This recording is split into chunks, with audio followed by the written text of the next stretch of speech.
Saya Aisyah Salsabila dengan NIM 11976.005 akan memberikan salah satu contoh dan bagaimana cara kita menanggulangi permasalahan tersebut. Berikut videonya. Sebelumnya, kita sudah mengetahui fungsi dari konservasi lingkungan. Sedangkan pengertiannya tersendiri, konservasi adalah upaya pelestarian lingkungan tetapi tetap memperhatikan manfaat yang dapat diperoleh pada saat itu dengan tetap mempertahankan keberadaan setiap komponen lingkungan untuk pemanfaatan masa depan. Ini menurut Kartasaputra dan Sutejo 1991. Sungai atau kali merupakan jalan air alami mengalir menuju samudera, danau atau laut, atau ke sungai yang lain. Di samping itu, sungai adalah salah satu bagian dari siklus hidrologi. Air dalam sungai umumnya terkumpul dari presipitasi seperti hujan, embun, mata air, limpasan bawah tanah, dan di beberapa negara tertentu, air sungai juga berasal dari lelehan es atau salju. Selain air, sungai juga mengalirkan sedimen dan polutan. Hal ini dikemukakan oleh Arsyad pada tahun 2006. Pada video kali ini, saya mengambil salah satu contoh kasus permasalahan lingkungan yang perlu adanya konservasi pada daerah tersebut. Observasi ini dilakukan pada sungai atau kali di dekat kampus 2 UIN Sunan Gunung Jati, Bandung yang berada di Jalan Soekarno-Hatta atau yang lebih tepatnya di dekat Masjid Terapung. Dan dapat kita lihat bahwa keberadaan sungai tersebut telah tercemar oleh berbagai limbah seperti limbah rumah tangga, limbah industri maupun limbah pertanian. Dengan demikian, jika tidak segera dilakukan upaya penyelamatan, lingkungan sungai tersebut akan mengganggu keseimbangan ekosistem lingkungan di daerah tersebut. Dan selain disebabkan oleh limbah, berbagai kegiatan manusia yang tinggal di sepanjang daerah aliran sungai tersebut secara langsung maupun tidak ini mempengaruhi kualitas sungai baik berupa pencemaran maupun erosi dan sedimentasi. Menurut Fatoni pada tahun 2007, Indonesia ini terdapat 5.950 daerah aliran sungai dan sejumlah 70% sungai di Indonesia tercemar. Penyebabnya adalah masih rendahnya kesadaran masyarakat untuk memperhatikan sanitasi. Sungai tercemar itu tidak bisa lagi digunakan secara maksimal untuk aneka kebutuhan. Perilaku manusia yang menyumbangkan pencemaran sungai antara lain kebiasaan membuang hajat di sungai. Selain itu, tinja yang diserap oleh mobil tangki langsung dibuang ke sungai tanpa pengolahan terlebih dahulu. Di sisi lain, sungai masih menjadi tempat kegiatan masyarakat seperti mandi dan mencuci. Perusahaan seperti PDAM juga mengambil air baku untuk minum dari sungai.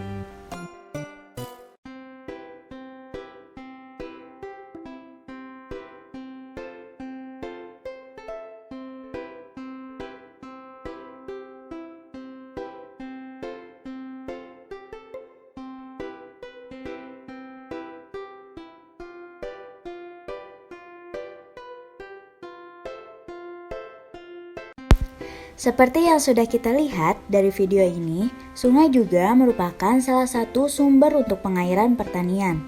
Namun, jika sungai sudah tercemar, maka hasil pertanian pun akan tercemar juga dan mengakibatkan penyakit, baik untuk tanaman itu sendiri, tanah, hewan, bahkan manusia yang memakan hasil pertanian tersebut. Oleh karena itu, perlu adanya upaya dalam menanggulangi permasalahan tersebut. Adapun upaya atau metode yang dilakukan dalam menanggulangi permasalahan ini adalah yang pertama, dilakukan komunikasi secara terbuka serta berkoordinasi dengan masyarakat guna mencegah masyarakat melakukan pencemaran sungai berupa membuang limbah ke sungai atau membuang sampah. Hal ini merupakan golongan metode mekanik. Lalu upaya yang kedua adalah melakukan kerja bakti dengan melibatkan peran serta masyarakat setempat dan unsur Karang Taruna, mahasiswa dan pengusaha setempat. Upaya yang ketiga memberikan penyuluhan secara bertahap dan berkelanjutan tentang lingkungan yang sehat. Dan upaya yang keempat adalah menanam tanaman di sekitar sungai dengan menggunakan metode vegetatif untuk menjaga limpasan air yang besar sehingga tidak terjadinya erosi. Banjir merupakan masalah lingkungan yang sering kali terjadi saat musim hujan. Dari waktu ke waktu, banjir terus mengalami peningkatan intensitasnya. Menurut Fitri Indrawardono tahun 2012, banjir telah terjadi di Indonesia sejak zaman dahulu kala. Di Jakarta misalnya, banjir telah terjadi sejak tahun 1959 yang pada saat itu jumlah penduduknya masih sedikit.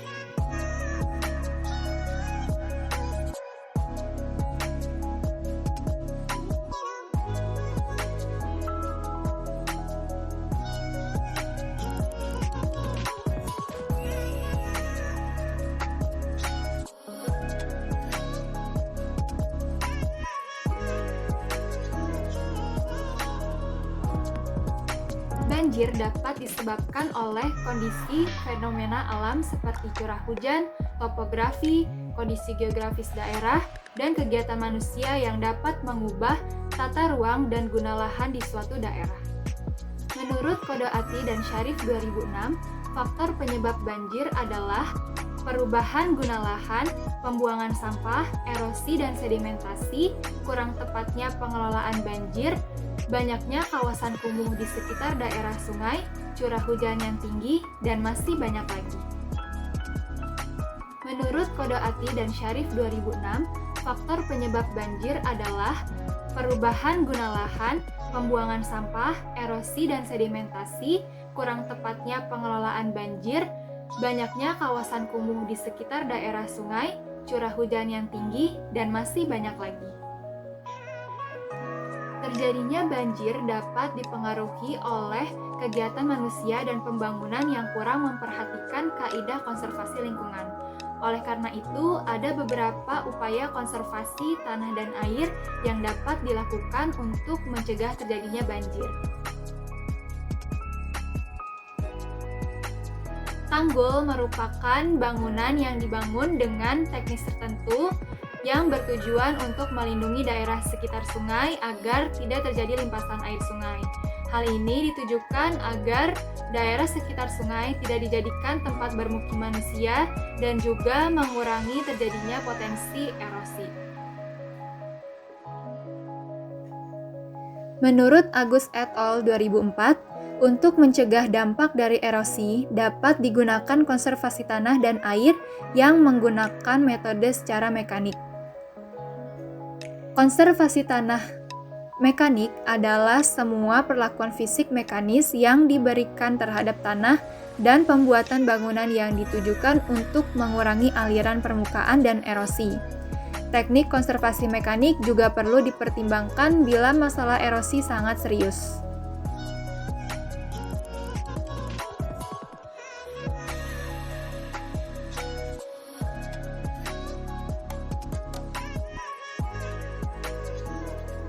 Ketika hujan, seringkali ada genangan air di tengah jalan.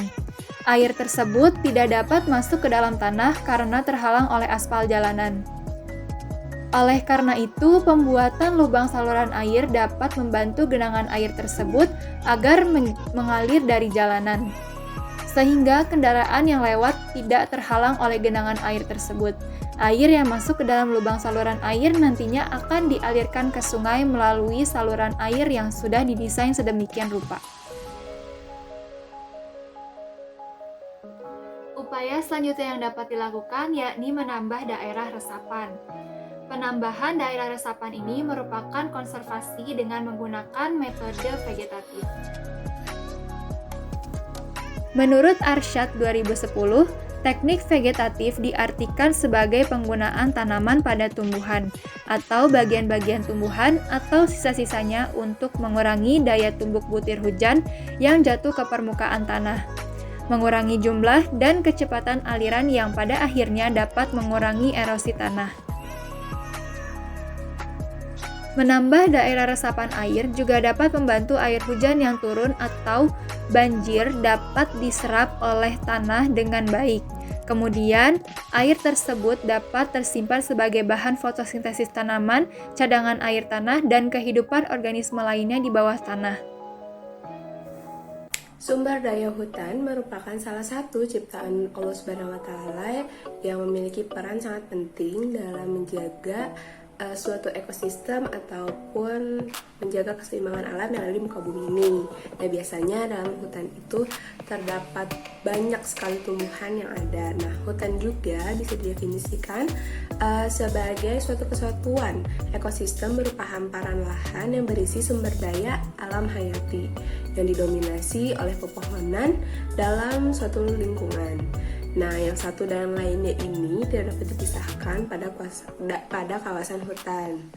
Nah, bisa dibilang juga sebagai wilayah tertentu yang ditunjuk atau yang ditetapkan oleh pemerintah untuk dipertahankan keberadaan sebagai hutan tetap. Tadi kan disebutkan juga ya kalau misalnya hutan ini merupakan suatu kesatuan ekosistem yang berada di hamparan lahan berisi sumber daya alam hayati.